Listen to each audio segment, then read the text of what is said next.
Welcome back to the second part of our risk management strategy video. Let us continue with how to manage your risk for your trading system.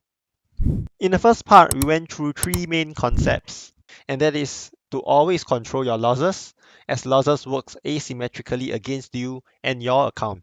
This is shown in the table that's over here. A good method of controlling our losses is to set a fixed risk level as a percentage of your capital.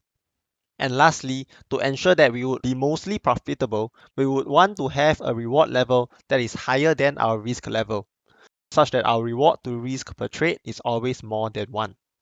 I will not be going through these points again. If you have not watched part 1, please watch it first to fully understand the risk management system that we will be using, as this video will be building on that.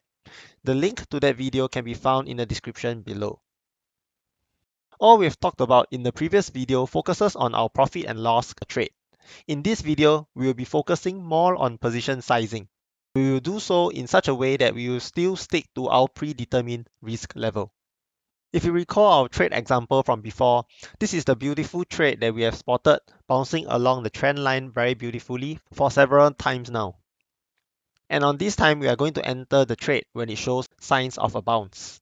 Following the strategy, let's say that we enter an entry order at $51.75 with a stop loss at the level of $49. Once again, you should be familiar with the type of orders that should be used for the entry and the stop loss orders. Otherwise, please learn them from the video on how to buy and sell your stocks with the correct orders. With these orders in place, we'll be risking $2.75 per trade, and this represents our 1 unit of risk. By now you may be thinking, our risk level is set in terms of percentage of our capital. But right now here we are talking about unit of risk in dollar amount. So how many shares should we buy? Alright, if you're confused, let me draw out the relationship for you. We want to buy GMAT at $51.75 with a stop loss at $49. And that gives us a risk per share of $2.75. Let's say that we start off with a capital of 10,000. With a risk level of 1% per trade. That means that for every trade that we execute, we are only willing to lose $100 at maximum.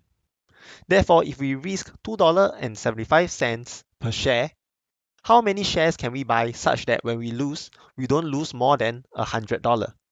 Simply take $100 divide by 2.75 and that gives us 36.3 shares. Now, I will always round this number down, so that we can buffer for commission fees and so on. For those who are experienced, you can calculate this easily like I did over here. But if you are not so familiar with math or simply too lazy to calculate yourself, let me show you how to make your own simple position sizing calculator to get these numbers with ease. The position sizing calculator can be created easily using Excel as shown over here. So I've done up the template as such, and you can just copy the wordings that's shown on the screen right now. So this position sizing calculator is split into 3 portions. The first one being the input, and for that you will have to key in your capital, your risk level, your entry price, and your stop loss. So after you have keyed these 4 key numbers, next section will automatically calculate your risk per trade for you and your risk per share, and then generate the position size in terms of number of shares that you should be buying. And for our last section of the position sizing calculator is the profit target. We can calculate the profit target based on the risk level that you choose to adopt for your trading system. So using our previous example on GMAT, let's say that we have a capital of $10,000 and a risk level of 1%. So for the entry price, we will be entering GMAT at $51.75 and with a stop loss of $49. Alright, so once you have keyed in this number, next you have to input the formula to help you calculate this for the first time round. And for the risk per trade, it will just basically be your capital multiplied by your risk level. And here you go, your risk per trade is $100 per trade. Meaning to say you are willing to lose only $100 per trade out of your capital of $10,000. Next, for risk per share. In this box, we want to take the difference between the entry price and the stop loss. So entry price minus stop loss, and that will give you $2.75. And this $2.75 will be our 1 unit of risk, so 1R in short. As for position size, we will just take the maximum that we are willing to lose per trade and divide by the risk per share. And again, the calculator will tell us to buy 36.4 shares for this trade. And from here on, you just have to manually round it down to 36 shares. So after calculating how many shares to buy, what is our profit target? Now, if you are asking for a reward level of 1.5 times your risk, which is 1.5R, just simply take 1.5 and multiply by your risk per share, which is your 1R. Add this number onto your entry price. And there you have it. You will exit at $55.88 if you're asking for a reward level that's 1.5 times your risk. And with a reward to risk ratio of 2, which is 2R, just simply take 2 multiplied by your risk per share and add this whole number to your entry price. And lastly, for 2.5R, we just have to repeat the same thing. You can manually add on more profit target levels like 3R, 4R, and so on and so forth, depending on your risk appetite. All right, and just as a side note, in case you forget, maybe you can just type in a note to remind yourself that only edit the blues highlighted cells and keep the other cells untouched. Also, I have another note here that says for shorting, display all prices in negative. What do I mean by that? All right, let's say we have a stock that is now on a downtrend, and this is the moving average. And let's say you see the prices bouncing off the moving average once, and then now coming back to test it the second time. And let's say this level right here is at $10, and you want to short the stock at $10. So where would your stop loss be? As a hypothetical example, let's place it at $11. So with that, we will just key in the entry price to be at $10. But since we are shorting this stock, we want to add a negative sign to it. And you can see that the calculator will still function as per normal. Right now, even though we are shorting, the calculator can still correctly display that your risk per share is still $1. And for this trade, you will have a position size of 100 shares. The calculator will also correctly calculate for you your respective profit target levels. For 1.5R, you'll be at $8.5. At 2R, it will be at $8, and 2.5R, it will be at $7. As you enter the trade, and if stock prices move back down, your 1.5R will be at here, $8.50 and $8 and $7.50, just as an example. Okay, now on to the next question. How many trades can we or should we take at once? Longing 36 shares of GMAT at $51.75 will cost us almost 1.9k of our capital. So depending on the types of trades that you are taking, you would realize that your capital only allows you to take on 2 to 4 trades at maximum. And at times, you may even have to rely on margin or leverage from CFD. So leveraging definitely carries its own risk, even more so if you don't know what you are doing. However, with proper risk management system in place, leverage should be working in your favor instead of harming you. So that's how many trades we can take at once, regardless of the size of our capital. But being able to take many trades at once doesn't mean you have to do so.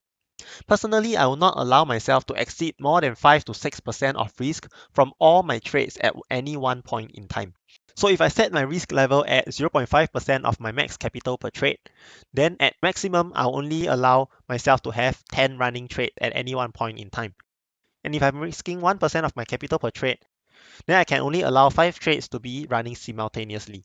And lastly, if I have 2% set as my risk level, then at most I will only have 3 trades running at any one point in time. Why do I say this? When the general market is bullish, nothing can go wrong. We will all be taking long trades and might even be doing so aggressively. But what happens in the case of a downturn?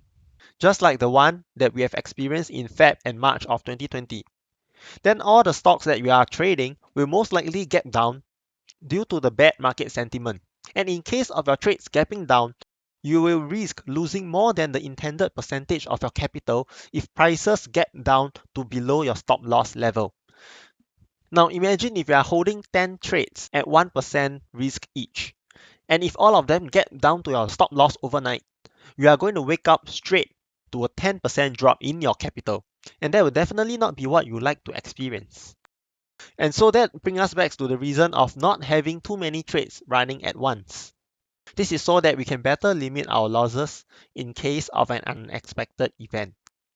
By now, you should be well familiar with the nature of stop loss in the trading system. It is there to protect us and to help us get out if prices went south. Most of the time, it will cap our losses at the intended amount, but not always. In cases of gap downs, we can still lose more than intended from a single trade. So how can we protect ourselves from such cases happening? Obeying these few rules should keep us clear of harm's way. First is to avoid trading stocks with a lot of gaps. The choppy price action will lead to prices gapping down below your stop loss easily. Just like the chart that you are seeing on the screen right now, you can see that there are a lot of gaps in between the day-to-day candles. And imagine if your stop loss is at this level and the stock gap down overnight, you are going to lose so much more than you intend to. Next, avoid trading stocks with low volume. Anything less than 200,000 shares traded daily is considered a low volume stock to me. The reason why we want to avoid low volume stock is because it is hard for our order to be filled at favorable prices. And in the case of a losing trade, it is very easy to lose more than normal.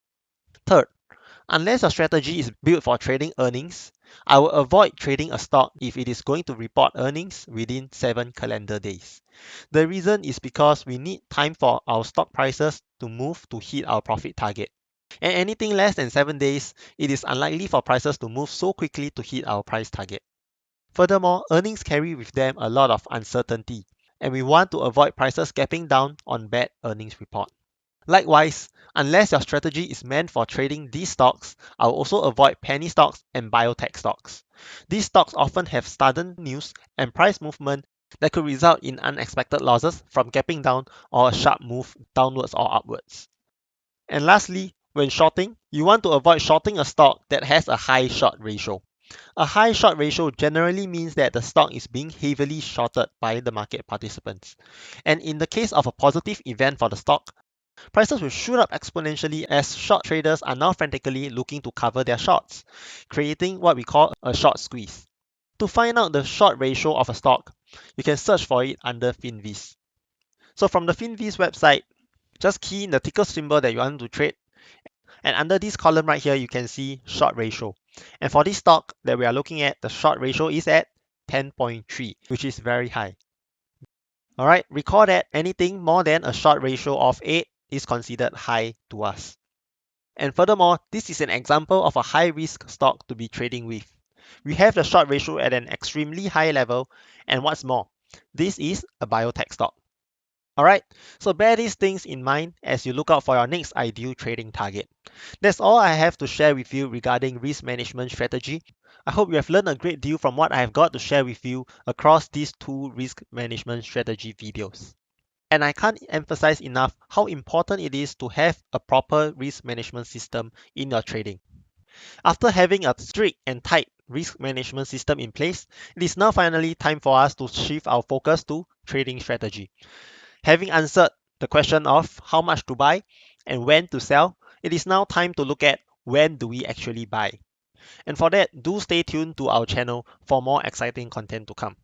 As always, do show your support by liking and subscribing to the channel. Thank you, and I see you in the next video.